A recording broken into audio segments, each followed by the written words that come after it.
పాకిస్తాన్ నుంచి వచ్చినోడు, సిరియా నుంచి వచ్చినోడు, బంగ్లాదేశ్ నుంచి వచ్చినోడు, ఇట్లాగా వివిధ దేశాల నుంచి వచ్చిన వాళ్ళందరూ బ్రిటన్ని ఏలేస్తున్నారు. బ్రిటన్లో చివరికి ఇప్పటికే 11 కార్పొరేషన్స్ అంటే లేదా 11 నగరాలు వాళ్ళ వశమైనవి. మిగతా నగరాల్లో కూడా అంటే స్థానిక సంస్థల ఎన్నికల్లో తెల్ల జాతీయులు పక్కకెళ్ళిపోయి ఈ ప్రాంతాల నుండి వెళ్ళినటువంటి అంటే ఒకప్పుడు బ్రిటన్ చేత పరిపాలించబడింది. ఏదో ఒకప్పుడు రవి అస్తమించిన బ్రిటిష్ సామ్రాజ్యం అనేటటువంటి సందర్భంలో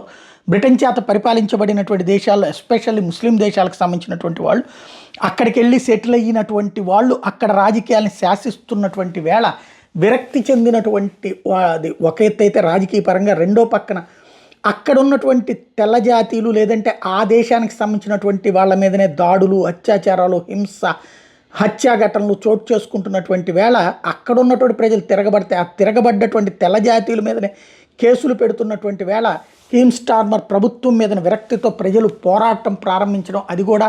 ఒకప్పుడు స్వతంత్రం కోసం మనమందరం పోరాడితే ఇప్పుడు తమ దేశానికే స్వతంత్ర అస్తిత్వం కోల్పోతుందంటూ అక్కడ ఉన్నటువంటి తెల్ల జాతీయుల ఆందోళన చేపడుతున్నటువంటి వేళ ఈ రిఫార్మ్ యూకే అన్నటువంటి ఫార్ములా ఏదైతే కొత్తగా తీసుకుని ముందుకు వచ్చినటువంటి రిఫార్మ్ యూకే పార్టీ ఆల్రెడీ కొంతమేర సక్సెస్ అయింది. ఇప్పుడు వాళ్ళు చెప్తున్నటువంటిది ఏంటంటే యాంటీ వైట్ రేసిజం అంటే తెల్ల జాతీయుల పట్ల విద్వేషం పెరిగిపోయింది,